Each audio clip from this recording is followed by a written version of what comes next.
Saat akan pergi liburan, di tengah jalan aku baru sadar dompetku tertinggal di rumah. Lalu aku memutuskan untuk putar balik kembali ke rumah mengambil dompet itu. Tapi sampai rumah, saat akan membuka pintu, aku mendengar percakapan suami dengan wanita yang suaranya tidak asing di telingaku. Dan satu kalimat dari wanita itu membuat tanganku bergetar. Jantungku seakan berhenti berdetak. Aku tak menyangka. Karena ternyata. Sebelum ceritanya dimulai, silahkan tulis di kolom komentar dari daerah mana saja teman-teman yang menonton cerita ini. Jangan lupa like dan subscribe agar channel ini bisa semakin berkembang dan bisa mempersembahkan cerita yang lebih menarik lagi. Matahari pagi bersinar cerah, seolah merestui rencana liburan yang sudah lama aku nantikan. Koper-koper sudah tertata rapi di bagasi mobil. Hari ini, aku dan Aris, suamiku, berencana pergi ke sebuah villa di daerah pegunungan untuk berlibur selama beberapa hari. Ini bukan sekadar liburan biasa, melainkan upaya kami untuk menghangatkan kembali hubungan rumah tangga yang belakangan terasa hambar. Aris bersikeras agar kami membawa 2 mobil. Alasannya, dia masih ada urusan pekerjaan mendadak di kota sebelah, dan akan menyusulku sore nanti di villa. Awalnya aku keberatan karena ingin berangkat bersama dalam satu mobil. Namun Aris meyakinkanku dengan senyum manisnya yang selalu bisa meluluhkan hatiku. Dia bilang, aku bisa berangkat duluan agar bisa istirahat dan menikmati pemandangan lebih awal. Akhirnya, aku menurut.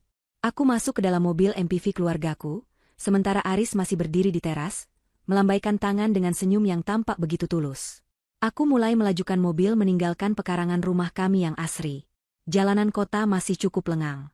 Pikiranku melayang membayangkan udara sejuk pegunungan dan waktu berdua yang berkualitas bersama suami. Namun, baru sekitar 20 menit meninggalkan kompleks perumahan, saat tanganku meraba tas tangan untuk mencari lipstik, aku merasakan sesuatu yang kurang. Jantungku berdesir pelan. Aku menepi sebentar untuk memeriksa isi tas dengan lebih teliti.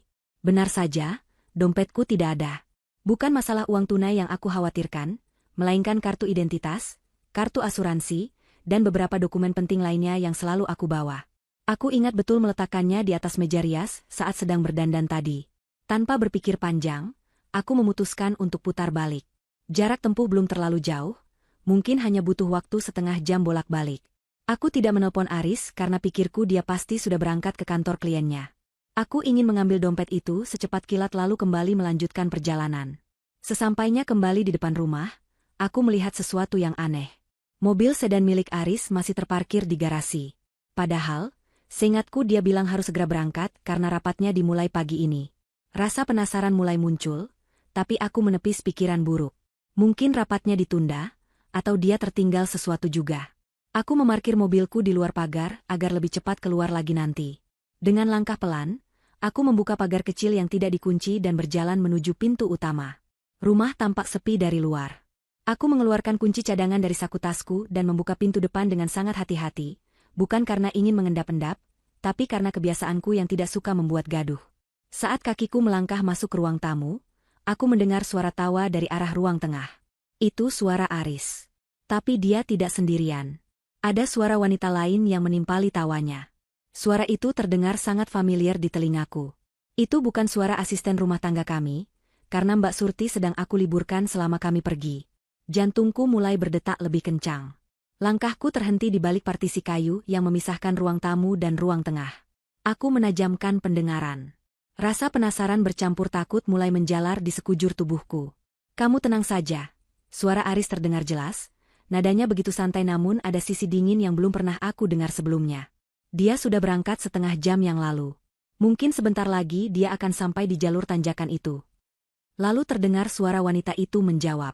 Riz, kamu yakin selang rem mobil itu bakal putus pas di turunan curam nanti? Aku nggak mau dia cuma cacat. Dia harus lenyap biar kita bisa nikah dan lunasi utangmu. Kamu tahu sendiri kan, kalau dia cuma luka-luka, kita bakal repot. Duniaku seakan runtuh saat itu juga. Suara wanita itu adalah Tiara. Sahabatku sendiri. Sahabat yang sudah aku anggap seperti saudara kandung, tempatku mencurahkan segala keluh kesah tentang rumah tanggaku. Sahabat yang sering aku bantu finansialnya ketika dia sedang kesulitan. Tubuhku gemetar hebat. Tanganku mencengkeram erat strap tasku untuk menahan diri agar tidak jatuh. Keringat dingin mengucur deras di balik hijabku. Mereka tidak sedang membicarakan perselingkuhan biasa. Mereka sedang membicarakan kematianku. Tenanglah, Tiara. Jawab Aris dengan nada yang membuat bulu kuduku berdiri. Aku sudah mengaturnya dengan sangat rapi. Selang rem itu sudah aku sayat tipis. Di jalan datar memang tidak akan terasa. Tapi begitu dia mengerem kuat di turunan tajam menuju villa, selang itu akan pecah. Dia akan masuk jurang, dan polisi akan menganggapnya kecelakaan tunggal akibat kelalaian pengemudi. Semua aset dan asuransi jiwanya akan jatuh ke tanganku. Setelah itu, kita bebas. Air mataku menetes tanpa suara. Rasa sakit yang menghunjam dada rasanya lebih perih daripada tusukan pisau. Suamiku, orang yang tidur di sebelahkan setiap malam, dan Tiara, sahabat yang selalu tersenyum manis di depanku, ternyata adalah dua iblis yang merancang kematianku demi harta. Kakiku lemas, tapi naluri bertahan hidupku tiba-tiba menyala. Aku sadar aku tidak boleh melabrak mereka sekarang. Jika aku masuk ke sana dan berteriak, Aris bisa saja nekat membunuhku saat ini juga dengan tangannya sendiri, lalu mengarang cerita lain. Aku sendirian di sini, dan tidak ada saksi. Dengan tangan yang gemetar hebat, aku merogoh saku dan mengambil ponselku. Aku mengaktifkan fitur perekam suara. Aku mendekatkan ponsel itu ke celah partisi, merekam beberapa kalimat lanjutan mereka yang sedang tertawa, membayangkan masa depan mereka di atas kuburanku. Setelah yakin rekaman itu tersimpan, aku melangkah mundur dengan sangat perlahan. Setiap langkah terasa berat, seolah lantai yang kupijak adalah bara api. Aku menahan napas, berdoa agar lantai kayu ini tidak berderit. Aku berhasil keluar dari pintu depan tanpa ketahuan. Begitu sampai di luar pagar, aku langsung masuk ke dalam mobilku. Napasku memburu, dadaku sesak, tapi aku tidak menyalakan mesin dulu. Aku melihat ke arah rumahku yang kini terasa seperti neraka. Aku menghapus air mata dengan kasar. Rasa sedih itu perlahan berubah menjadi kemarahan yang membara. Aku tidak akan membiarkan mereka menang. Aku tidak akan mati hari ini. Aku melajukan mobil menjauh dari rumah dengan perasaan campur aduk. Ketakutan masih menyelimuti pikiranku, terutama karena aku sadar sedang mengendarai mobil yang menurut Aris sudah disabotase. Setiap kali kakiku menyentuh pedal rem, jantungku serasa berhenti berdetak. Aku mengemudi dengan sangat pelan, jauh di bawah batas kecepatan normal, dan menghindari jalan-jalan yang ramai. Tujuanku bukan kembali ke jalan menuju villa, melainkan ke bengkel milik Bang Tio, montir kepercayaan almarhum ayahku yang sudah aku kenal sejak kecil. Lokasi bengkelnya tidak terlalu jauh dan jalannya relatif datar, sehingga aku berani mengambil risiko ini. Di kepalaku sekarang hanya ada satu rencana, memastikan kebenaran ucapan Aris dan menyusun strategi balasan. Sesampainya di bengkel Bang Tio, suasana masih sepi karena baru buka. Bang Tio yang sedang mengelap kunci-kunci menyambutku dengan heran. Dia bingung melihatku datang dengan wajah pucat pasi dan mata sembab di pagi hari. Tanpa banyak basa-basi, aku memintanya untuk segera memeriksa kondisi rem mobilku. Aku berbohong padanya, mengatakan bahwa aku merasa remnya agak aneh dan tidak pakem. Bang Tio langsung menyuruh anak buahnya menaikkan mobil ke hidrolik. Aku menunggu dengan gelisah di ruang tunggu, meremas-remas tanganku yang masih terasa dingin. 15 menit kemudian, Bang Tio memanggilku. Wajahnya tampak serius dan tegang. Dia mengajakku ke bawah kolong mobil dan menunjuk selang minyak rem. "Mbak Afida, lihat ini," katanya dengan nada berat. "Ini bukan aus karena pemakaian. Ini ada bekas sayatan benda tajam. Sayatannya halus tapi dalam. Kalau Mbak pakai ini buat jalan jauh apalagi lewat turunan, selangnya pasti pecah. Rem bakal blong total. Siapa yang tega melakukan ini, Mbak? Ini namanya percobaan pembunuhan." Mendengar konfirmasi dari ahlinya, lututku kembali lemas. Ternyata Aris tidak membual pada Tiara. Dia benar-benar ingin aku mati. Aku meminta Bang Tio untuk merahasiakan hal ini dan tidak melapor polisi dulu. Aku bilang padanya bahwa aku sedang menyelidiki sesuatu yang penting dan butuh bantuannya. Bang Tio, yang sudah menganggapku seperti adiknya sendiri, mengangguk setuju meski wajahnya penuh kekhawatiran. Dia bertanya apa yang harus dia lakukan. Aku memintanya untuk menyembunyikan mobil ini di gudang belakang bengkelnya, dan jangan sampai ada orang lain yang tahu. Langkah selanjutnya adalah mencari kendaraan pengganti. Aku tidak bisa membatalkan perjalanan ini. Jika aku tidak sampai di villa, Aris dan Tiara akan curiga rencana mereka gagal, dan mungkin akan menyusun rencana lain yang lebih sulit aku antisipasi. Aku harus membuat mereka percaya bahwa aku masuk ke dalam perangkap mereka. Aku menelpon kenalanku yang memiliki usaha rental mobil. Kebetulan sekali, dia memiliki satu unit mobil yang merek, tipe, dan warnanya persis sama dengan mobilku. Aku segera menyewa mobil itu. Di bengkel Bang Tio yang tertutup, kami melakukan pekerjaan cepat.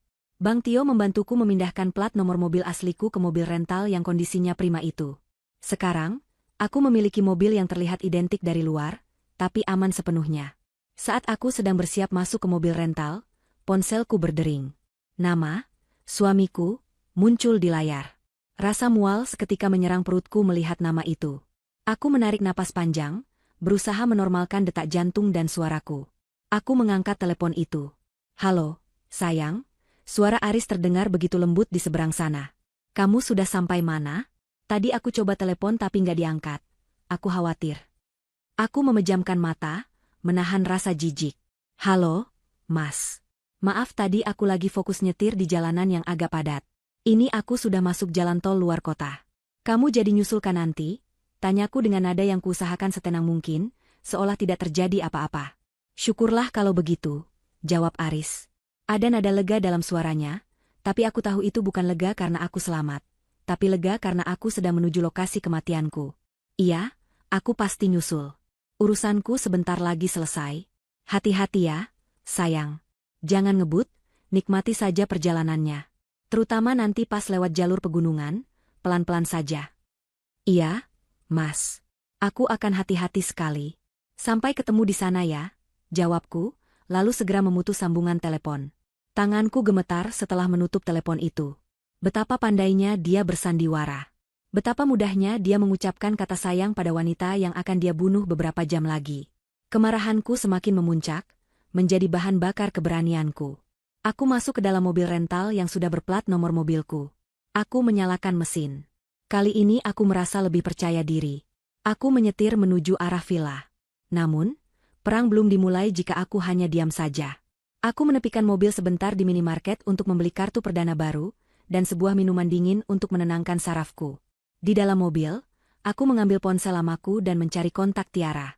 Aku mengetik pesan singkat untuk Tiara. Ra, doain aku selamat sampai villa ya. Perasaanku kok nggak enak banget ninggalin rumah tadi. Kayak ada firasat buruk soal mobil ini, remnya rasanya agak aneh. Tapi semoga cuma perasaanku aja.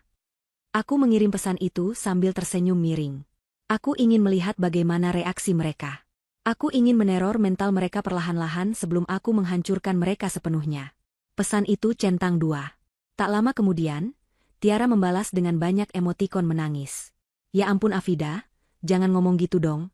Bismillah aja, pasti selamat kok. Hati-hati ya cantik, kabari kalau sudah sampai. Membaca balasan munafik itu, aku membanting ponsel ke jok sebelah. Permainan baru saja dimulai. Aku menginjak gas, meluncur menuju villa. Bukan untuk mati, tapi untuk menyambut kedatangan mereka di panggung sandiwara yang sudah aku siapkan. Aku, Afida, bukan lagi istri yang bodoh. Hari ini, aku adalah sutradara dari nasibku sendiri. Perjalanan menuju villa berjalan mulus tanpa hambatan sedikitpun. Mobil rental yang kupasangi plat nomor asliku melaju dengan prima menaklukkan tanjakan curam yang digadang-gadang Aris sebagai tempat peristirahatan terakhirku. Setiap kali melewati tikungan tajam dengan jurang menganga di sisinya, hatiku berdesir ngeri membayangkan jika aku masih menggunakan mobil yang dirusak itu. Remnya pasti akan blong tepat di sini, dan mobilku akan terjun bebas ke dasar jurang berbatu itu. Aris benar-benar merencanakan semuanya dengan detail yang mengerikan. Namun, Tuhan masih melindungiku. Aku sampai di halaman villa pribadi kami sekitar pukul 4 sore. Udara pegunungan yang sejuk menyapa kulit wajahku begitu aku turun dari mobil, kontras sekali dengan panasnya api amarah yang membakar dadaku. Villa ini sunyi, dikelilingi pohon pinus yang menjulang tinggi, tempat yang sempurna untuk bersembunyi atau menghilangkan jejak. Aku tidak membuang waktu. Setelah memarkir mobil dengan posisi yang sangat terlihat dari gerbang masuk, aku segera masuk ke dalam villa. Aku membersihkan diri sejenak, berganti pakaian santai, dan mulai menyiapkan panggung sandiwara. Aku menuju dapur, merebus air untuk membuat teh herbal. Aku tahu Aris sangat menyukai teh bunga krisan hangat setelah menyetir jauh. Dengan tangan yang kini sudah tidak gemetar lagi, aku membuka tasku dan mengeluarkan botol kecil berisi obat tidur berbentuk serbuk yang sangat kuat. Obat ini biasanya kuberikan pada ibu saat insomnia beliau kambuh parah, tentu dengan resep dokter. Aku menaburkan dosis yang cukup tinggi ke dalam teko teh keramik cantik itu. Warnanya larut sempurna, tidak meninggalkan jejak, persis seperti rencana jahat mereka yang mereka pikir tidak terdeteksi. Sekitar 1 jam kemudian, suara deru mesin mobil terdengar mendekat. Aku mengintip dari balik tirai jendela. Mobil sedan Aris memasuki pekarangan. Aku melihat ekspresi Aris saat dia turun dari mobil. Matanya terbelalak menatap mobil MPV-ku yang terparkir mulus, tanpa lecet sedikit pun di sebelahnya. Dia mengelilingi mobilku, memeriksa bumper dan ban dengan wajah bingung bercampur kecewa. Dia pasti mengharapkan telepon dari polisi atau rumah sakit yang mengabarkan kecelakaan maut di jurang, bukan melihat mobil sasarannya terparkir rapi di halaman villa. Aku menarik napas panjang, memasang senyum terbaikku, lalu membuka pintu depan untuk menyambutnya. Aris tampak kaget saat melihatku berdiri di ambang pintu, sehat walafiat tanpa kurang satu apapun. Dia berusaha keras menyembunyikan kekecewaannya dan mengubah ekspresi wajahnya menjadi senyum lega yang dipaksakan. Dia memelukku, namun pelukannya terasa kaku dan dingin. Dia bertanya bagaimana perjalananku tadi, dan aku menjawab dengan antusias bahwa semuanya lancar. Meski sempat merasa remnya agak aneh tapi ternyata tidak masalah. Aku melihat keringat dingin menetes di pelipisnya saat aku menceritakan hal itu. Dia beralasan ingin mengambil tas di bagasi mobilnya dulu. Aku tahu, dia bukan mau mengambil tas, tapi dia mau memberi kode pada Tiara yang pasti dia sembunyikan di dalam mobil atau disuruh menunggu di semak-semak dekat gerbang agar masuk diam-diam lewat pintu belakang. Aku pura-pura tidak tahu dan masuk kembali ke dapur untuk menuangkan teh. Malam itu, suasana di meja makan terasa sangat ganjil. Aris tampak gelisah, matanya terus melirik ke arah pintu belakang yang menuju kamar tamu. Aku terus bercerita tentang betapa bersyukurnya aku memiliki suami seperti dia, tentang rencana masa depan kami, dan tentang betapa pendeknya umur manusia. Setiap kalimatku mengandung sindiran halus yang membuatnya semakin tidak nyaman. Akhirnya, aku menyodorkan cangkir teh yang sudah kuberi, bumbu rahasia, itu padanya. Aris, yang tampaknya ingin menenangkan sarafnya yang tegang, meminum teh itu hingga tandas. Tak butuh waktu lama, matanya mulai sayu. Dia menguap berkali-kali, bicaranya mulai melantur, dan akhirnya kepalanya terkulai di atas meja makan. Dia pingsan total. Setelah memastikan Aris benar-benar tidak sadarkan diri, aku beranjak menuju pintu belakang. Aku tahu Tiara ada di sana, bersembunyi di kamar tamu bagian belakang yang aksesnya terpisah, menunggu kode dari Aris. Aku menyiapkan satu gelas teh lagi yang juga sudah kucampur obat tidur, lalu meletakkannya di atas nampan kecil di depan pintu kamar persembunyiannya. Aku mengetuk pintu pelan lalu berbisik, menyamar menirukan suara Aris yang serak, menyuruhnya minum dulu karena situasi aman. Aku bersembunyi di balik tembok gelap. Pintu terbuka sedikit, tangan Tiara terulur mengambil gelas itu dengan cepat. Dia pasti sangat haus setelah bersembunyi berjam-jam. 15 menit kemudian, aku masuk ke kamar itu dan menemukan Tiara sudah tergeletak pulas di lantai. Kini, kedua penjahat itu sudah lumpuh. Inilah saatnya aku bekerja. Aku tidak membunuh mereka. Itu terlalu mudah dan akan membuatku menjadi kriminal seperti mereka. Aku ingin mereka menderita perlahan. Aku mulai mengacak-acak isi villa. Kursi kulingkarkan, vas bunga kupecahkan, taplak meja kutarik hingga semua barang berjatuhan. Aku mengambil botol sirup merah pekat yang sudah kusiapkan, mencampurnya dengan sedikit air agar teksturnya mirip darah, lalu menumpahkannya di lantai ruang tengah, di dekat tubuh Aris yang tertidur, dan membuat jejak seretan menuju pintu keluar. Aku menciptakan tempat kejadian perkara, TKP, yang mengerikan, seolah-olah telah terjadi perampokan brutal atau pembunuhan sadis. Terakhir, aku mengambil dompetku, dompet yang menjadi alasan aku selamat, dan meletakkannya tepat di tengah meja makan yang berantakan. Dompet itu akan menjadi pesan teror bagi mereka saat bangun nanti. Setelah semuanya siap, aku mengambil tas ranselku, keluar lewat pintu belakang, dan menghilang ke dalam kegelapan hutan pinus menuju jalan raya tempat aku sudah memesan jemputan khusus. Cahaya matahari pagi menembus celah-celah jendela villa yang tirainya terkoyak sebagian. Aris mengerang pelan, kepalanya terasa berat seakan dihantam batu besar. Efek obat tidur dosis tinggi itu masih menyisakan pening yang luar biasa. Dia mencoba membuka matanya yang terasa lengket. Pemandangan pertama yang menyapanya bukan wajah istrinya yang menyuguhkan sarapan, melainkan kekacauan total. Meja kursi terbalik, pecahan beling berserakan di mana-mana, dan yang paling mengerikan, ada genangan cairan merah pekat di dekat kakinya. Aroma anyir sirup yang mengering bercampur dengan bau debu ruangan, membuat perutnya mual. Kesadarannya belum pulih sepenuhnya, dan dalam kepanikan setengah sadar itu, dia mengira cairan merah itu adalah darah Afida. Aris melompat bangun dengan jantung berdegup kencang, nyaris terpeleset di lantai yang licin. Napasnya memburu. Ingatannya kabur. Apa yang terjadi semalam? Dia ingat minum teh, lalu gelap. Apakah dia melakukan sesuatu saat mabuk obat? Apakah dia membunuh Afida tanpa sadar? Ketakutan mulai merayapi tulang punggungnya. Dia berlari menuju kamar belakang untuk mencari Tiara. Dia menemukan Tiara juga baru terbangun dengan kondisi sama linglungnya. Tiara menjerit histeris saat Aris menariknya ke ruang tengah dan melihat darah di lantai. Tiara menuduh Aris telah bertindak gegabah dan membunuh Afida secara brutal di dalam villa, bukan di jurang seperti rencana awal. Mereka berdua saling tuduh dalam kepanikan yang memuncak. Mereka berusaha mencari jasad Afida, tapi nihil. Tidak ada mayat dimanapun. Hanya ada jejak seretan menuju pintu luar. Situasi ini jauh lebih menakutkan bagi mereka daripada melihat mayat itu sendiri. Aris memutuskan mereka harus kabur. Dia merogoh saku celananya mencari kunci mobil, tapi saku itu kosong. Dia mencari di meja, di laci, di bawah sofa, tapi kunci mobilnya lenyap. Kunci mobil Afida juga tidak ada. Mereka terjebak.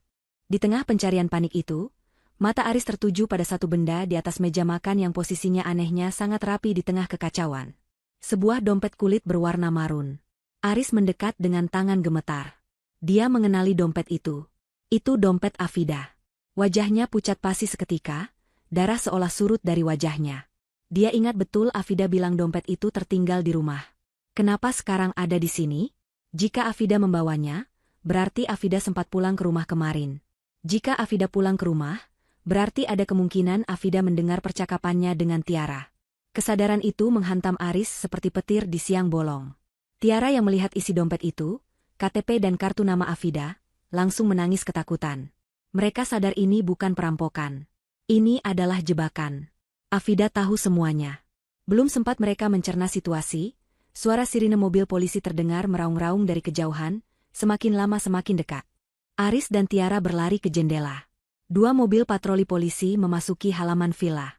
Ternyata tetangga villa sebelah, yang sebenarnya sudah dikoordinasikan oleh Afida lewat laporan anonim tentang keributan dan teriakan minta tolong semalam, telah memanggil aparat. Aris panik luar biasa. Dia menyuruh Tiara bersembunyi, tapi terlambat. Pintu depan didobrak. Polisi masuk dengan senjata siap siaga, melihat pemandangan yang sangat memberatkan Aris. Ruangan berantakan penuh, darah, Aris yang berkeringat dingin, dan Tiara yang menangis histeris. Polisi segera mengamankan lokasi. Aris berusaha menjelaskan bahwa dia adalah pemilik villa dan ini adalah salah paham, tapi polisi tidak menggubris. Mereka melihat tanda-tanda pergumulan fisik. Saat polisi memeriksa tas Tiara yang tergeletak di sofa untuk mencari identitas, salah satu petugas menemukan bungkusan plastik kecil berisi bubuk putih mencurigakan di saku bagian dalam tas itu. Mata Tiara terbelalak. Dia bersumpah demi Tuhan tidak pernah membawa barang haram itu. Dia berteriak bahwa dia dijebak. Tapi polisi tidak peduli dengan teriakan histerisnya. Bungkusan itu adalah narkoba yang sengaja ditanam Afida saat Tiara pingsan semalam. Aris digelandang keluar dengan tangan terborgol sebagai terduga pelaku kekerasan dalam rumah tangga dan kemungkinan pembunuhan, mengingat istrinya hilang dan ada banyak darah. Sementara Tiara diseret polisi karena kepemilikan narkoba. Aris menatap nanar ke arah mobil MPV Afida yang masih terparkir bisu di halaman. Dia merasa seperti tikus yang masuk ke dalam perangkap yang sangat rumit. Dia tidak bisa membuktikan bahwa darah itu palsu saat itu juga, dan dia tidak bisa menjelaskan kenapa ada wanita lain di vilanya sementara istrinya hilang. Rencana sempurnanya hancur berantakan dalam semalam, berganti menjadi mimpi buruk yang baru saja dimulai. Di kejauhan, dari balik rimbunnya hutan pinus, sepasang mata mengawasi proses penangkapan itu dengan puas sebelum akhirnya berbalik dan pergi. Suasana di kantor kepolisian sektor setempat terasa begitu dingin dan mencekam bagi Aris. Dia duduk di sebuah kursi besi yang keras di dalam ruang interogasi yang sempit. Dinding ruangan itu dicat dengan warna abu-abu kusam yang seolah menyerap semua harapan. Di hadapannya duduk Kompol Raka, seorang polisi senior dengan tatapan mata yang tajam dan menelisik. Aris berusaha keras untuk tetap tenang, mengatur napasnya agar tidak terlihat gugup, meskipun jantungnya berdetak kencang seperti gendang yang ditabuh bertalu-talu. Status Aris saat ini masih sebagai saksi atas laporan keributan dan hilangnya istrinya, namun dia tahu posisinya sangat tidak aman. Polisi telah mengambil sampel cairan merah di villa yang ternyata hanyalah sirup jagung pewarna makanan, bukan darah manusia. Fakta ini membuat Aris sedikit lega karena tuduhan pembunuhan belum bisa disematkan padanya, tetapi justru memunculkan pertanyaan baru yang lebih rumit untuk dijawab. Kompol Raka meletakkan sebuah map di atas meja dengan suara berdebum yang membuat Aris tersentak. Polisi itu mulai mencecar Aris dengan rentetan pertanyaan yang memojokkan.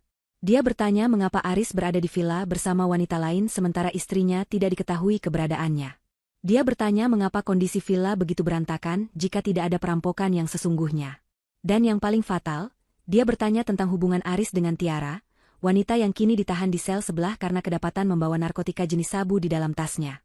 Aris menelan ludah yang terasa pahit. Otaknya berputar cepat mencari alibi. Sifat egois dan insting bertahan hidupnya mulai mengambil alih. Dia sadar kapal ini akan karam, dan dia tidak berniat ikut tenggelam bersama Tiara. Dengan wajah yang dibuat sedih dan penuh penyesalan, Aris mulai mengarang cerita. Dia mengatakan kepada Kompol Raka bahwa dia tidak tahu menahu soal narkoba itu. Dia bersaksi bahwa Tiara hanyalah teman lama istrinya yang kebetulan meminta tumpangan karena ada masalah pribadi. Aris berbohong dengan lancar, mengatakan bahwa dia justru korban di sini. Dia mengklaim bahwa Tiara yang bersikap aneh dan histeris malam itu. Aris bahkan bertindak lebih jauh dengan mengatakan bahwa mungkin Tiara yang merencanakan sesuatu buruk terhadap Afida karena rasa iri, dan dia sama sekali tidak terlibat dengan barang haram yang ditemukan di tas wanita itu. Aris mencuci tangannya hingga bersih, membiarkan Tiara menanggung beban kesalahan sendirian demi menyelamatkan reputasi dan kebebasannya sendiri. Aris yakin Tiara tidak akan berani buka mulut soal rencana pembunuhan remblong itu, karena jika Tiara bicara, wanita itu juga akan kena pasal percobaan pembunuhan berencana yang hukumannya jauh lebih berat daripada kepemilikan narkoba. Sementara itu, di ruang tahanan wanita yang lembab dan berbau apek, Tiara duduk meringkuk di sudut sel. Dia masih syok berat. Dia tidak habis pikir bagaimana bungkusan bubuk putih itu bisa ada di dalam tas mahalnya. Dia bukan pemakai, apalagi pengedar. Dia hanya wanita yang dibutakan oleh cinta dan harta. Tiara menangis sesenggukan, memanggil-manggil nama Aris, berharap pria itu akan datang dengan pengacara hebat untuk membebaskannya. Namun, harapan itu pupus ketika seorang penyidik wanita masuk dan memberitahunya hasil pemeriksaan Aris. Penyidik itu dengan dingin mengatakan bahwa Aris menyangkal segala keterlibatan dan mengaku tidak tahu menahu soal narkoba itu. Bahkan Aris menyebut Tiara sebagai wanita yang tidak stabil secara emosi. Mendengar itu, Tiara meraung marah. Dia merasa dikhianati. Pria yang menjanjikan surga dunia dan pernikahan mewah setelah kematian Afida, kini membuangnya seperti sampah begitu ada masalah. Di tengah keputusasaan itu, seorang petugas polisi masuk membawa sebuah amplop coklat tebal. Petugas itu mengatakan ada titipan dari seseorang yang mengaku sebagai kurir pengacara keluarga Tiara, meskipun Tiara belum menyewa pengacara. Dengan tangan gemetar, Tiara membuka amplop itu. Isinya bukan surat bantuan hukum, melainkan beberapa lembar foto hasil cetakan berkualitas tinggi. Mata Tiara membelalak lebar saat melihat objek dalam foto-foto itu. Di sana, terekam jelas sosok Aris sedang makan malam romantis, berpelukan, dan masuk ke sebuah hotel mewah dengan seorang wanita muda yang cantik. Dan wanita itu bukan Tiara. Di foto lain, terlihat Aris memberikan kalung berlian kepada wanita tersebut, kalung yang jauh lebih mahal daripada jam tangan bekas yang pernah diberikan Aris kepada Tiara. Ada juga bukti tangkapan layar percakapan mesra antara Aris dan wanita itu, yang membicarakan betapa membosankannya Tiara yang terlalu menuntut. Darah Tiara mendidih seketika. Rasa cintanya berubah menjadi kebencian yang membara dalam hitungan detik. Ternyata selama ini dia hanya dijadikan alat. Aris bukan hanya ingin menyingkirkan Afida, tapi juga menjadikan Tiara sebagai pion untuk melakukan pekerjaan kotornya. Tiara sadar, jika rencana pembunuhan Afida berhasil pun, Aris pasti akan menyingkirkannya demi wanita baru di foto itu. Dia merasa bodoh, dipermainkan, dan diinjak-injak harga dirinya. Tiara meremas foto-foto itu hingga lecek. Dia bangkit berdiri, menghapus air matanya dengan kasar. Tatapan matanya kini nyalang penuh dendam. Dia memukul jeruji besi dengan keras, berteriak memanggil penyidik. Dia berteriak bahwa dia ingin membuat pengakuan. Dia ingin menjadi justice kolaborator. Dia tidak peduli jika dia harus dipenjara lama, asalkan dia bisa menyeret Aris ke lubang neraka yang sama. Dia akan membongkar semuanya, mulai dari rencana sabotase mobil hingga niat busuk Aris menguasai harta Afida. Persetanan dengan cinta, sekarang yang ada hanya perang. Di tempat lain yang jauh dari kantor polisi, di sebuah kamar hotel berbintang yang nyaman, Afida duduk di kursi empuk menghadap jendela besar yang menampilkan pemandangan kota. Dia menyesap teh hangatnya dengan tenang. Di pangkuannya ada tablet yang menampilkan notifikasi bahwa paket foto telah diterima oleh Tiara di tahanan. Afida tersenyum tipis. Dia tidak perlu mengotori tangannya untuk menghancurkan mereka. Cukup berikan sedikit dorongan pada ego dan rasa tidak aman mereka, maka mereka akan saling memangsa dengan sendirinya. Afida tahu betul karakter Tiara yang impulsif dan pendendam, serta karakter Aris yang pengecut dan egois. Mengadu domba mereka adalah strategi terbaik. Afida menutup tabletnya, lalu beranjak mengambil sajadah untuk menunaikan salat. Dia berdoa memohon kekuatan untuk menyelesaikan sandiwara ini hingga babak terakhir. Baginya, ini bukan sekadar balas dendam, ini adalah pembelajaran tentang harga diri yang harus dibayar mahal oleh para pengkhianat. Kembali ke kantor polisi, Aris akhirnya diperbolehkan pulang sementara waktu karena kurangnya bukti fisik yang mengaitkannya dengan hilangnya Afida secara langsung, dan hasil tes urinenya negatif narkoba. Namun, dia dikenakan wajib lapor. Aris berjalan keluar dari kantor polisi dengan langkah gontai. Dia merasa lega bisa menghirup udara bebas, tapi pikirannya kacau balau. Dia mencoba menghubungi ponsel Afida, tapi nomor itu tidak aktif. Dia mencoba menghubungi mertuanya, tapi tidak ada jawaban. Aris merasa dunia sedang mempermainkannya. Dia memesan taksi online untuk pulang ke rumah. Dia tidak tahu bahwa di rumahnya yang mewah itu, teror sesungguhnya baru saja akan dimulai. Aris berpikir dia sudah lolos dari lubang jarum, padahal dia baru saja melangkah masuk ke dalam kandang singa yang pintunya sudah terkunci rapat dari luar. Aris melangkah masuk ke dalam rumah mewahnya yang kini terasa begitu besar dan kosong. Hawa dingin langsung menyergap tengkuknya begitu dia melewati ambang pintu, padahal dia ingat betul selalu menyetel pendingin ruangan di suhu normal. Rumah ini sunyi, namun kesunyiannya terasa bising oleh memori. Setiap sudut ruangan mengingatkannya pada Afida. Sofa tempat Afida biasa membaca buku, dapur tempat istrinya memasak, hingga tangga melingkar tempat mereka dulu sering berfoto bersama. Namun kini, bayangan Afida di kepalanya bukan lagi sosok istri yang lembut, melainkan sosok hantu yang menuntut balas. Aris berusaha menepis pikiran paranoid itu. Dia meyakinkan dirinya sendiri bahwa Afida mungkin sedang bersembunyi di tempat keluarganya karena marah soal perselingkuhan, dan dia bisa membujuknya nanti jika Afida kembali. Aris belum tahu bahwa Afida tahu soal rencana pembunuhan itu. Malam mulai larut. Aris duduk di ruang tengah, mencoba memejamkan mata sejenak karena kelelahan mental yang luar biasa setelah seharian diinterogasi polisi. Tiba-tiba, lampu ruang tengah berkedip-kedip. Awalnya pelan, lalu makin cepat seperti lampu diskotik yang rusak. Aris terlonjak kaget. Dia mengira ada korsleting listrik.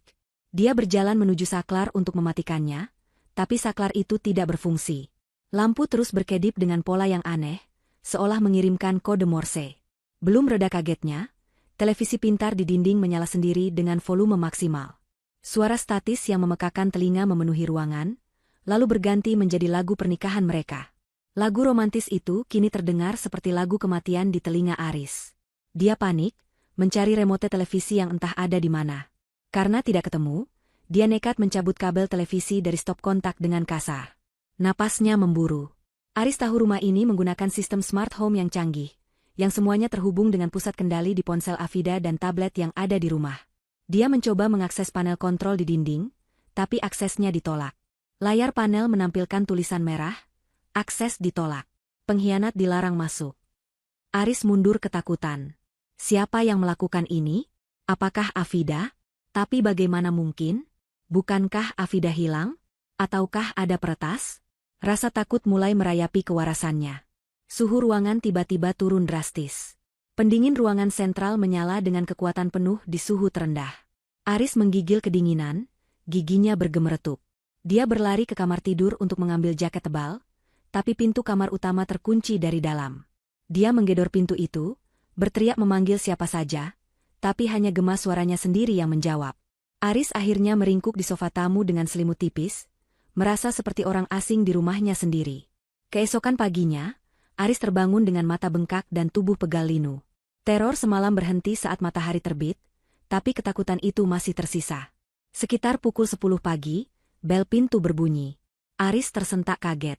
Dia mengintip dari jendela, terlihat seorang kurir paket berdiri di depan pagar.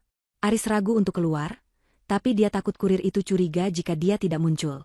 Dengan langkah waspada, Aris keluar dan menerima paket kotak kardus berukuran sedang yang dibungkus rapi. Tidak ada nama pengirim di sana, hanya ada alamat tujuan yaitu rumahnya. Setelah kurir pergi, Aris membawa paket itu ke meja makan. Perasaannya tidak enak. Tangannya gemetar saat mengambil pisau dapur untuk menyayat selotip pembungkusnya. Saat kotak itu terbuka, jantung Aris seakan berhenti berdetak. Di dalamnya terdapat sebuah benda karet berwarna hitam yang melingkar, kotor oleh oli dan debu. Itu adalah selang rem mobil. Selang rem yang dia potong dengan tangannya sendiri di garasi beberapa hari lalu. Dia mengenali bekas sayatan miring yang dia buat dengan pisau cutter khusus. Aris memegang benda itu dengan tangan gemetar hebat, seolah memegang ular berbisa. Di bawah selang itu, terdapat secari kertas putih dengan tulisan tangan yang sangat dia kenal. Tulisan tangan Afida yang rapi dan tegak bersambung. Isi surat itu singkat namun menusuk. Barang bukti ini masih tersimpan rapi. Versi aslinya aman di tangan orang yang tepat. Tunggu tanggal mainnya, Mas. Nikmati sisa waktumu. Aris menjatuhkan kertas itu. Kakinya lemas hingga dia terduduk di lantai. Tubuhnya gemetar hebat tak terkendali. Sekarang semuanya jelas. Afida tidak hanya tahu soal perselingkuhannya, Afida tahu soal rencana pembunuhan itu. Dan yang lebih mengerikan, Afida masih hidup, sehat, dan sedang mengawasinya. Afidalah yang mengirimkan paket ini. Afidalah yang mempermainkan lampu dan suhu rumah semalam. Aris merasa telanjang. Dia merasa diawasi dari setiap sudut. Dia menatap kamera CCTV kecil di sudut plafon ruang makan. Kamera itu menyala dengan lampu indikator merah yang berkedip pelan, seolah mata Afida yang sedang menatapnya dengan jijik. Aris berlari mengambil kursi, naik ke atasnya, dan menghancurkan kamera CCTV itu dengan gagang sapu. Dia berlari ke ruangan lain, menghancurkan setiap kamera yang dia temukan. Dia menjadi paranoid. Dia menutup semua tirai jendela rapat-rapat, mengunci semua pintu dengan kunci ganda, dan mematikan semua aliran listrik dari meteran utama, karena takut Afida akan menerornya lewat elektronik lagi. Rumah mewah itu kini gelap gulita dan pengap, persis seperti masa depan Aris. Dia duduk di pojok ruangan dengan memegang pisau dapur, matanya liar menatap sekeliling. Setiap kali ada suara angin atau suara kayu memuai, dia terlonjak kaget. Dia mencoba berpikir rasional. Dia harus kabur. Dia harus pergi dari kota ini, bahkan dari negara ini. Tapi dia butuh uang. Rekening pribadinya sudah menipis karena sering dia gunakan untuk foya-foya dengan Tiara dan wanita lain, serta untuk membayar utang judi saham yang gagal. Dia ingat sertifikat rumah ini ada di brankas di ruang kerja. Jika dia bisa menjual rumah ini atau setidaknya menggadaikannya ke rentenir, dia bisa dapat uang tunai cepat untuk kabur. Dengan sisa tenaga dan harapan, Aris berlari ke ruang kerja. Dia memutar kombinasi brankas di balik lukisan dinding. Brankas terbuka. Namun, isinya kosong melompong. Tidak ada sertifikat tanah, tidak ada perhiasan, tidak ada uang tunai cadangan. Hanya ada selembar kertas lagi dengan tulisan tangan Afida. Maaf, semua aset sudah dipindahkan atas nama yayasan sosial. Kamu tidak punya apa-apa lagi selain dosa. Aris berteriak frustrasi. Suaranya menggema di rumah kosong itu. Suara keputusasaan seorang pria yang menyadari bahwa dia telah kalah telak. Dia tidak punya uang, tidak punya kendaraan, mobilnya disita polisi sebagai barang bukti, tidak punya aset, dan sedang diburu oleh istrinya sendiri yang ternyata jauh lebih pintar dan kejam daripada dugaannya. Aris merosot di depan brankas yang kosong. Dia menangis, bukan karena menyesal telah jahat, tapi karena menyesal telah ketahuan dan kalah. Rasa takut akan penjara dan kemiskinan kini membayanginya lebih besar daripada apapun. Di tengah kegelapan rumah yang dia ciptakan sendiri, Aris mulai kehilangan kewarasannya perlahan-lahan. Dia merasa dinding-dinding rumah itu makin menyempit, menghimpitnya hingga tak bisa bernapas. Teror dari hantu, Afida telah berhasil meruntuhkan mentalnya tanpa perlu menyentuh fisiknya sedikitpun. Matahari sudah tinggi ketika Aris akhirnya memberanikan diri keluar dari rumah yang kini terasa seperti penjara berhantu itu. Perutnya melilit perih karena belum diisi makanan sejak kemarin siang. Rasa lapar itu sedikit mengalahkan rasa takutnya pada teror Afida. Namun, masalah yang dihadapinya jauh lebih besar daripada sekadar perut kosong. Dia butuh uang, dan dia butuhnya sekarang juga. Rencana pelarian ke luar negeri membutuhkan modal besar, dan dia sadar waktu yang dimilikinya semakin menipis sebelum polisi menemukan bukti kuat untuk menjebloskannya ke penjara. Dengan mengenakan topi dan masker untuk menutupi wajahnya yang kusut, Aris berjalan kaki menuju jalan raya untuk mencari mesin ATM terdekat. Mobilnya sudah disita polisi, dan dia tidak punya uang tunai sepeser pun untuk naik taksi. Langkah kakinya terasa berat. Setiap pasang mata yang berpapasan dengannya seolah menatapnya dengan curiga, membuatnya semakin paranoid. Sesampainya di sebuah gerai ATM yang sepi, tangan Aris gemetar saat mengeluarkan kartu debit platinum miliknya. Kartu itu dulu adalah simbol kebanggaannya. Kartu yang sering dia pamerkan di depan teman-temannya saat mentraktir mereka makan malam mewah. Dia memasukkan kartu itu ke dalam mesin, menekan nomor PIN dengan cepat, dan memilih menu penarikan tunai dalam jumlah maksimal. Dia menunggu suara mesin menghitung uang dengan harap-harap cemas. Namun, suara itu tidak terdengar. Layar mesin justru menampilkan tulisan berwarna merah yang membuat lutut Aris lemas seketika. Transaksi ditolak. Kartu Anda diblokir. Silakan hubungi bank penerbit. Aris memukul mesin ATM itu dengan frustrasi. Dia mencoba kartu lain, kartu kredit, bahkan kartu cadangan yang jarang dia pakai. Hasilnya sama saja. Semua kartu tidak bisa digunakan.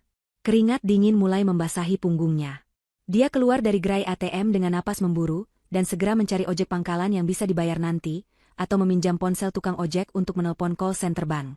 Setelah perdebatan alot dengan tukang ojek yang curiga, dia berhasil meminjam ponsel. Jawaban dari pihak bank membuatnya terduduk lemas di trotoar yang panas. Pihak bank menginformasikan bahwa seluruh rekening atas namanya dan rekening bersama telah dibekukan atas permintaan pemilik utama dana, yaitu Afida, dan juga adanya surat perintah pemblokiran terkait penyelidikan kasus pidana. Lebih parah lagi, rekening pribadinya yang dia gunakan untuk menampung uang hasil utang ternyata sudah kosong melompong, ditarik otomatis untuk membayar tagihan kartu kredit yang menunggak berbulan-bulan yang ternyata diatur auto debitnya oleh Afida sebelum dia menghilang. Aris benar-benar jatuh miskin dalam sekejap. Dia tidak punya akses ke uang sepeser pun. Dia teringat sertifikat rumah dan perhiasan yang juga sudah raib dari brankas. Afida benar-benar selangkah lebih maju. Istri yang selama ini dia anggap penurut dan bodoh itu, ternyata telah melucuti seluruh kekuatannya secara sistematis. Dengan langkah gontai dan perut yang semakin perih, Aris berjalan kembali ke rumah. Dia tidak punya tujuan lain. Teman-temannya pasti sudah menjauh setelah mendengar berita dia diperiksa polisi. Dia sendirian di dunia ini. Sesampainya di rumah, Aris dikejutkan oleh pemandangan yang membuat jantungnya hampir copot. Pagar rumahnya yang tinggi terbuka lebar. Di halaman depan, berdiri 3 orang pria berbadan tegap dengan wajah sangar. Mereka duduk santai di teras sambil merokok, seolah sedang menunggu tuan rumah pulang. Aris mengenali salah satu dari mereka. Itu adalah orang suruhan Pak Yanto, seorang rentenir tempat Aris meminjam uang dalam jumlah besar beberapa bulan lalu. Aris meminjam uang itu untuk menutupi kerugian investasi bodong yang dia ikuti, dan untuk membelikan hadiah-hadiah mewah bagi Tiara agar wanita itu tetap mau bersamanya. Saat itu, Aris menjaminkan sertifikat tanah warisan orang tuanya yang ternyata palsu, karena sertifikat asli sudah dijualnya dulu, dan dia berjanji akan melunasi semuanya setelah asuransi jiwa Afida cair. Nah, ini dia juragan kita pulang, kata pria yang paling besar, membuang puntung rokoknya ke lantai marmer teras dan menginjaknya. Dia berdiri dan berjalan mendekati Aris yang mematung di dekat pagar. Sudah lama kami nunggu, Pak Aris. Katanya mau bayar minggu ini? Bos kami sudah tidak sabar. Bunganya sudah numpuk setinggi gunung. Aris mundur selangkah, wajahnya pucat pasi. Tolong, beri saya waktu sedikit lagi. Suaranya tercekat di tenggorokan. Saya sedang ada musibah. Istri saya hilang, polisi sedang memeriksa saya. Rekening saya dibekukan. Saya janji, begitu masalah ini selesai, saya bayar 2 kali lipat. Alasan basi, bentak pria itu. Tanpa peringatan, sebuah tinju keras mendarat di perut Aris. Aris terbungkuk menahan sakit yang luar biasa, matanya membelalak, napasnya sesak. Belum sempat dia menegakkan badan, tendangan keras menghantam rusuknya hingga dia tersungkur ke tanah berdebu. 2 pria lainnya ikut maju. Mereka bukan datang untuk bernegosiasi. Mereka datang untuk memberi pesan. Aris dipukuli habis-habisan di halaman rumah mewahnya sendiri. Dia berteriak minta tolong. Tapi kompleks perumahan itu adalah kawasan elit yang rumah-rumahnya berjarak jauh, dan penghuninya enggan ikut campur urusan orang lain. Lagi pula, Afida sudah menyebarkan rumor halus lewat satpam kompleks, bahwa mungkin akan ada penagih utang datang karena Aris terlilit masalah bisnis, sehingga tetangga memilih menutup tirai jendela mereka rapat-rapat. Dengar ya, Riz, bisik ketua preman itu sambil menjambak rambut Aris yang wajahnya sudah babak belur berdarah. Bos tidak mau tahu urusan istrimu atau polisimu. Kamu punya utang 300 juta pokok plus bunga. Kalau besok uang itu tidak ada, bukan cuma rumah ini yang kami ambil paksa, tapi ginjalmu juga kami jual. Mengerti? Mereka melempar tubuh Aris yang lemas ke pintu depan, lalu meludahinya sebelum pergi meninggalkan lokasi dengan santai. Aris merangkak masuk ke dalam rumah dengan sisa tenaga terakhirnya. Tulang rusuknya terasa retak, wajahnya bengkak, dan darah segar mengalir dari hidung dan pelipisnya. Dia mengerang kesakitan, air mata bercampur darah membasahi lantai ruang tamu yang mahal.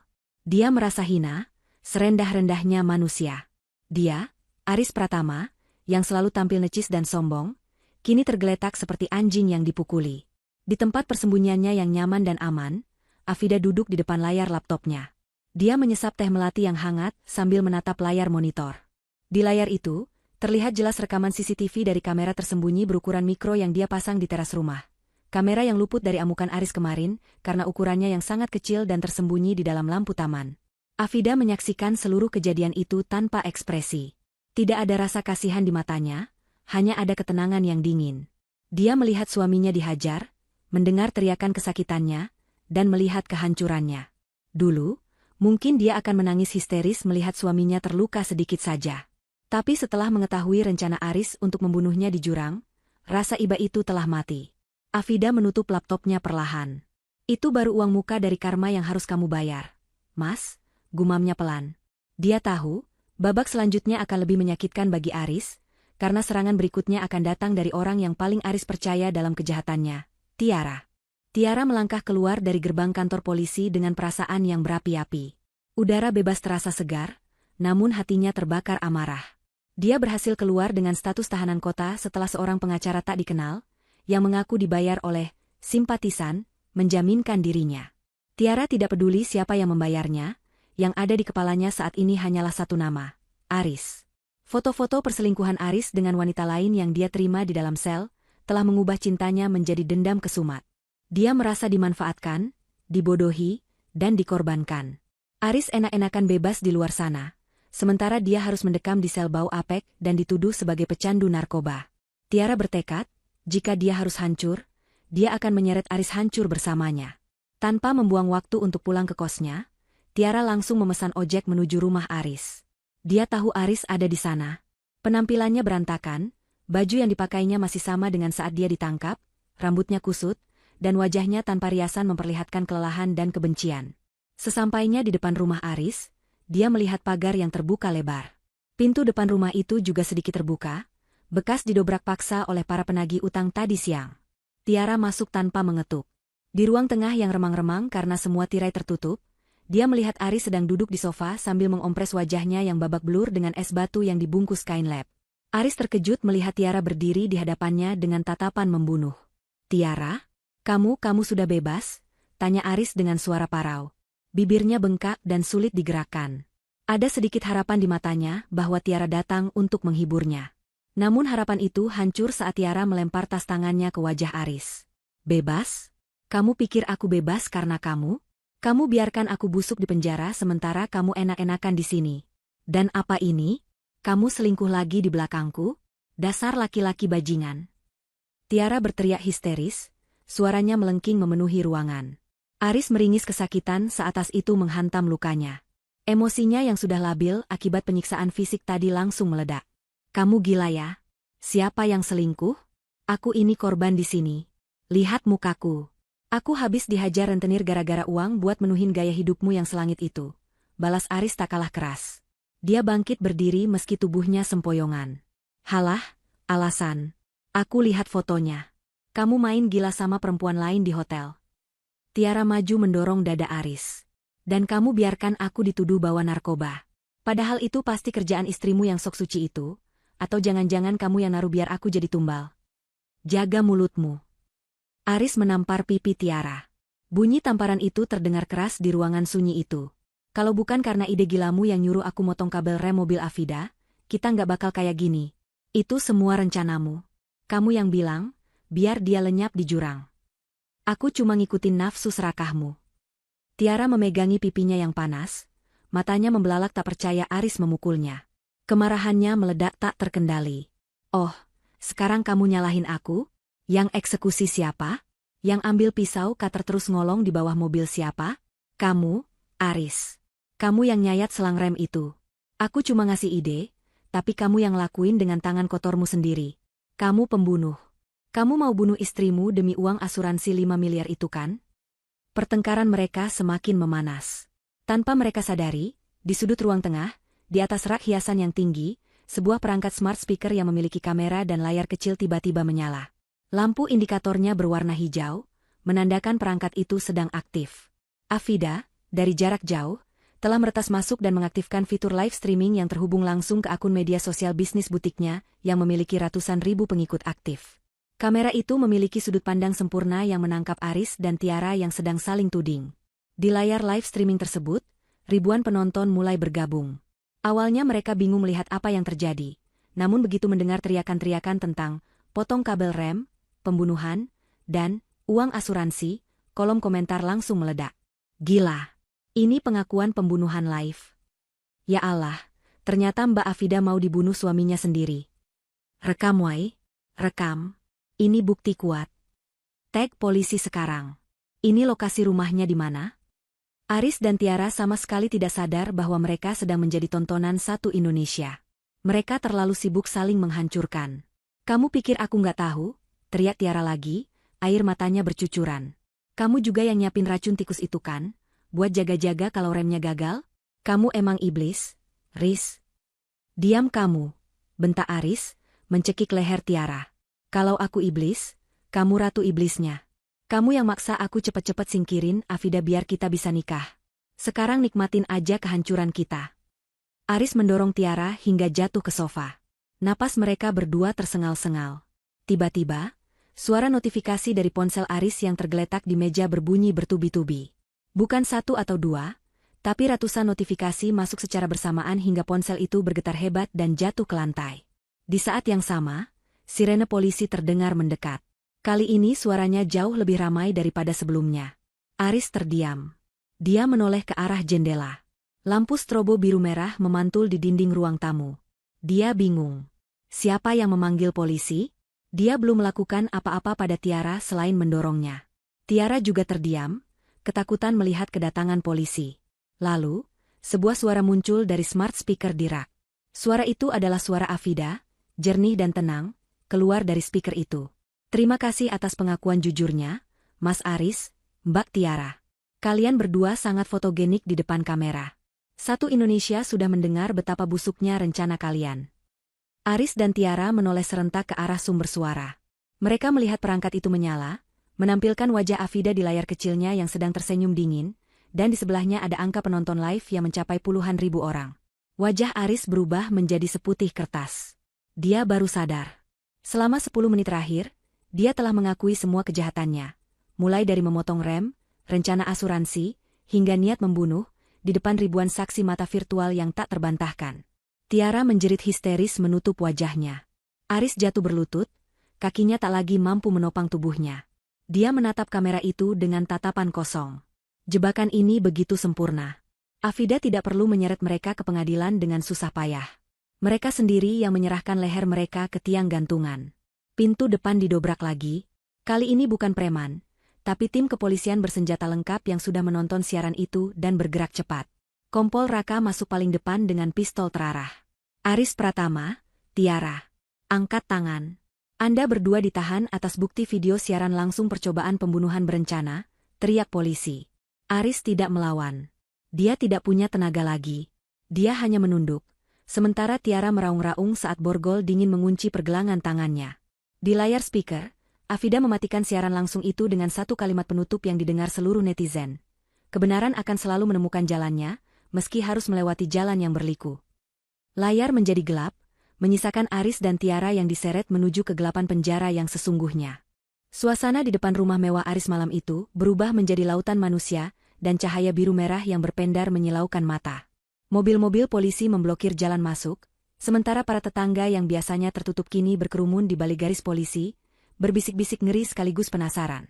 Mereka semua telah menonton siaran langsung yang viral itu, menyaksikan bagaimana sebuah rumah tangga yang tampak sempurna dari luar ternyata menyimpan bangkai yang begitu busuk di dalamnya.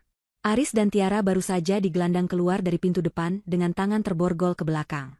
Wajah Aris hancur, bukan hanya karena pukulan penagih utang tadi siang, tapi karena rasa malu yang menghunjam sampai ke tulang sumsum.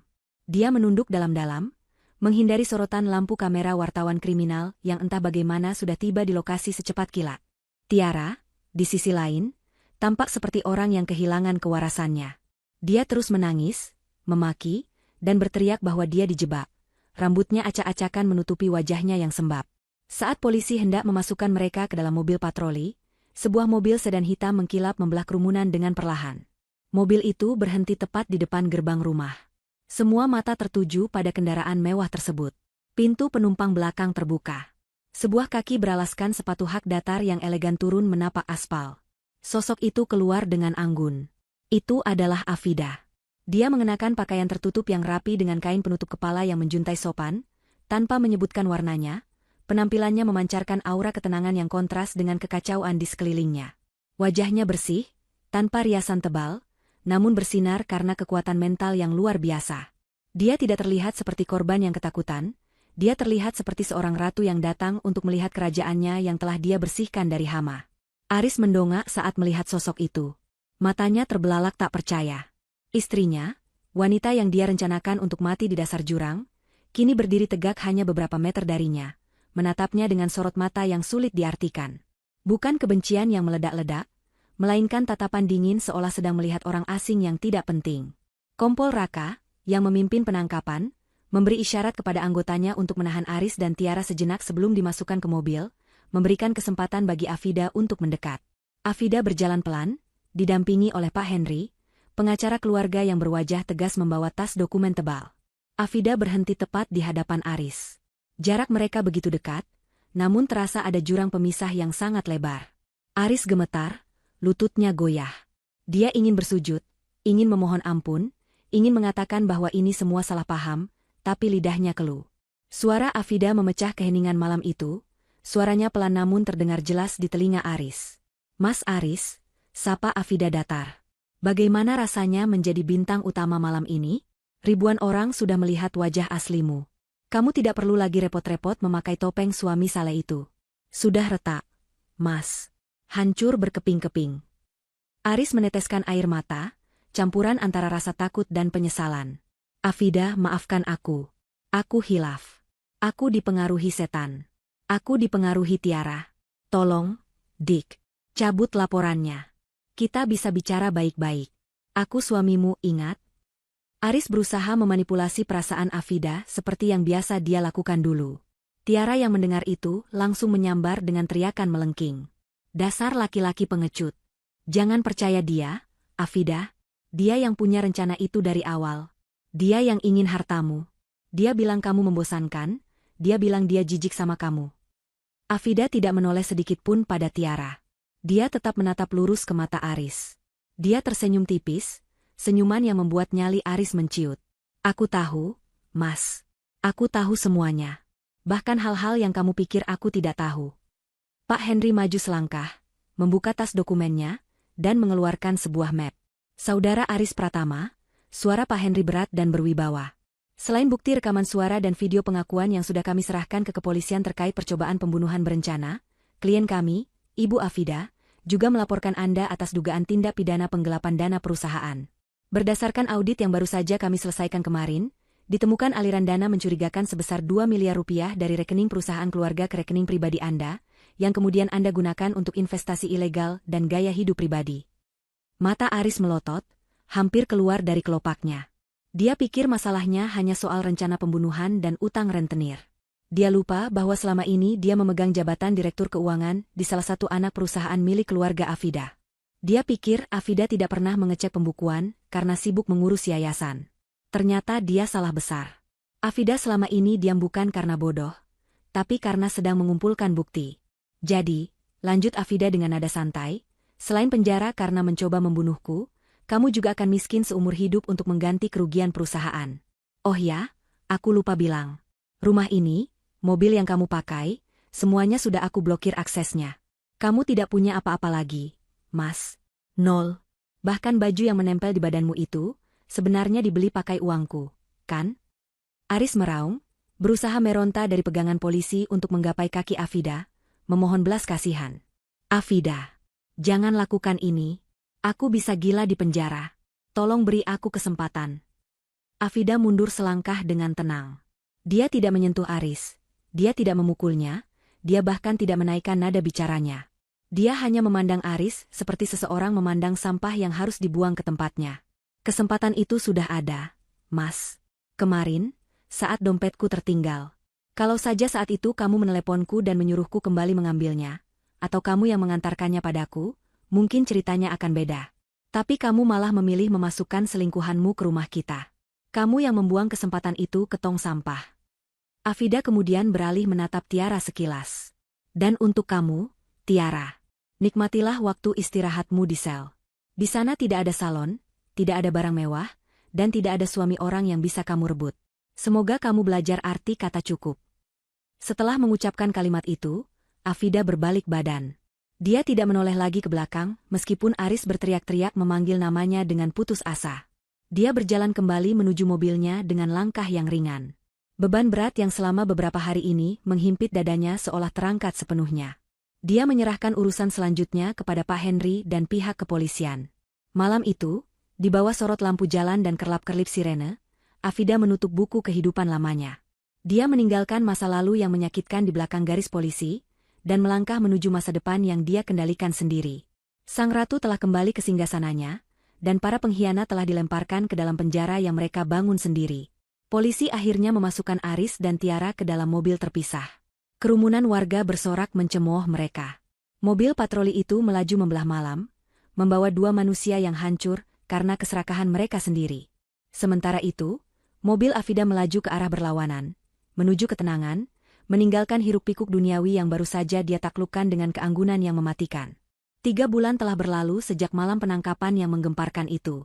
Gedung pengadilan negeri pagi ini dipenuhi oleh awak media. Kasus percobaan pembunuhan yang melibatkan konflik rumah tangga, perselingkuhan, dan siaran langsung di media sosial ini telah menjadi konsumsi publik yang panas. Ruang sidang utama penuh sesak. Udara di dalam ruangan terasa pengap meski pendingin ruangan menyala maksimal, syarat dengan ketegangan yang menyesakkan dada. Di kursi pesakitan, duduk dua sosok yang nyaris tak dikenali lagi jika dibandingkan dengan penampilan mereka 3 bulan lalu. Tiara duduk dengan kepala tertunduk. Wajahnya kusam, jerawat dan gurat stres memenuhi kulitnya yang dulu mulus terawat. Rambutnya dipotong pendek tidak rapi. Tubuhnya kurus kering. Selama di tahanan sementara, dia mengalami masa-masa sulit. Dia menjadi bulan-bulanan narapidana lain yang membenci pelakor dan pengkhianat sahabat. Tidak ada lagi kesombongan di matanya, yang tersisa hanya tatapan kosong keputusasaan. Di sebelahnya, Aris tampak jauh lebih menyedihkan. Pria yang dulu selalu tampil klimis dengan jas mahal itu, kini terlihat seperti kakek tua yang rapuh. Punggungnya bungkuk, tatapan matanya liar penuh ketakutan. Dia menderita gangguan kecemasan parah selama di penjara. Bukan hanya karena rasa bersalah, tapi karena teror nyata yang dia hadapi. Orang-orang suruhan rentenir ternyata memiliki koneksi sampai ke dalam penjara. Setiap malam, Aris tidak bisa tidur nyenyak. Dia selalu diawasi, diancam, dan sesekali, diberi pelajaran, di sudut kamar mandi penjara yang tidak terjangkau CCTV. Dia hidup dalam ketakutan abadi, takut pada bayangannya sendiri, takut pada masa depan yang gelap. Hakim mengetuk palu, membungkam gumaman pengunjung sidang. Pembacaan vonis dimulai. Hakim dengan suara lantang membacakan fakta-fakta persidangan. Bukti rekaman suara di bab pertama, bukti fisik selang rem yang disayat, bukti penemuan narkoba, yang meskipun Tiara sangkal, tetap memberatkannya karena ada di tasnya. Dan tentu saja, video siaran langsung yang menjadi bukti tak terbantahkan tentang niat jahat mereka. Mengadili, suara hakim menggema. Menyatakan terdakwa 1, Aris Pratama, terbukti secara sah dan meyakinkan bersalah melakukan tindak pidana percobaan pembunuhan berencana dan penggelapan dana. Menjatuhkan pidana penjara selama 20 tahun. Palu diketuk. Tok, tok, tok. Ruangan riuh rendah. Aris lemas, dia merosot dari kursinya. 20 tahun. Itu artinya dia akan menghabiskan sisa masa produktifnya di balik jeruji besi. Dia akan keluar saat sudah tua renta, tanpa harta, tanpa keluarga, tanpa masa depan. Menyatakan terdakwa 2, Tiara, terbukti bersalah membantu percobaan pembunuhan berencana dan penyalahgunaan narkotika. Menjatuhkan pidana penjara selama 15 tahun. Tiara menjerit histeris, menangis memanggil ibunya. 15 tahun. Masa mudanya tamat sudah. Impiannya menjadi nyonya kaya raya terkubur bersama vonis hakim. Polisi pengawal segera menarik mereka berdua untuk dibawa kembali ke sel tahanan. Namun, sebelum mereka dibawa keluar, Afida yang duduk tenang di barisan depan bangku pengunjung berdiri. Dia meminta izin sebentar kepada petugas untuk berbicara dengan Aris. Petugas mengizinkan waktu 2 menit. Aris menatap Afida dari balik borgolnya. Matanya basah. Afida, aku hancur. Aku benar-benar hancur. Kamu puas? Tanyanya dengan suara parau yang menyedihkan. Afida menatapnya datar. Tidak ada senyum kemenangan, tidak ada air mata kesedihan. Hanya ada ketenangan samudera. Ini bukan soal puas atau tidak, Mas. Ini soal menuai apa yang kamu tanam. Kamu menanam racun, kamu memanen kematian. Aris menelan ludah. Satu hal yang masih mengganjal pikiranku. Dompet itu, dompet yang ketinggalan itu, benarkah kamu lupa? Afida mendekatkan wajahnya sedikit ke jeruji pembatas, suaranya pelan hanya untuk didengar Aris. Mas, aku ini istri yang selalu menyiapkan segala kebutuhanmu dari A sampai Z. Aku tidak pernah lupa menaruh barang. Hari itu, aku sengaja meninggalkan dompetku di meja rias. Aku sengaja tidak membawanya. Aris terbelalak. Apa? Jadi kamu? Ya, potong Afida. Aku sudah curiga sejak lama. Gelagatmu aneh. Uang perusahaan sering hilang, dan kamu sering berbisik-bisik di telepon. Aku menyewa detektif swasta seminggu sebelum liburan itu. Aku tahu rencanamu ke villa. Aku tahu kamu mau berbuat jahat. Tapi aku butuh bukti kalau kamu benar-benar akan melakukannya, atau hatimu masih punya nurani. Afida menarik napas panjang. Kejadian dompet itu adalah ujian terakhir dariku, Mas. Itu adalah satu-satunya tiket keselamatanmu.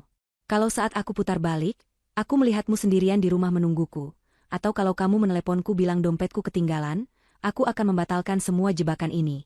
Aku akan memberimu kesempatan kedua untuk bertaubat.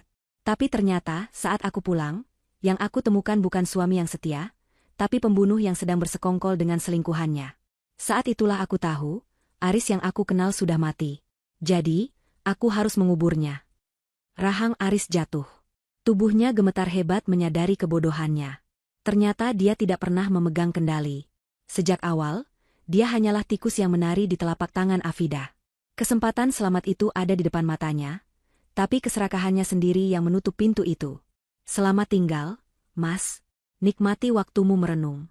Aku sudah memaafkanmu sebagai sesama manusia, tapi hukum dunia dan hukum akhirat tetap berjalan.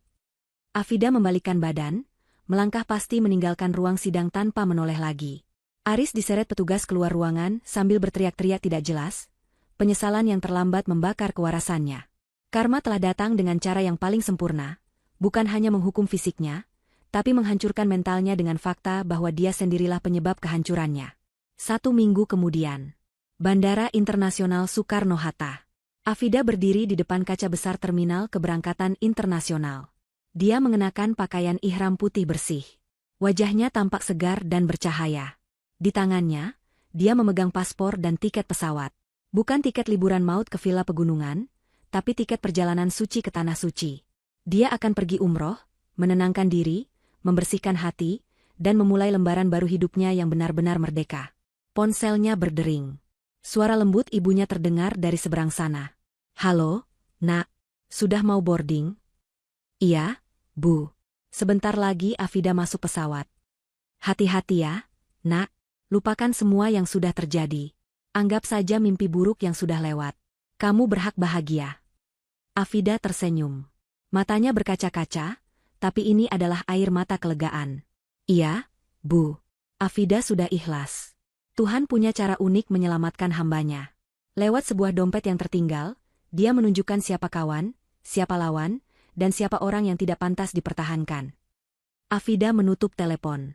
Dia melihat keluar jendela kaca, menatap pesawat besar yang akan membawanya terbang jauh. Dia menarik napas dalam-dalam, mengisi paru-parunya dengan udara kebebasan. Dia bukan lagi korban.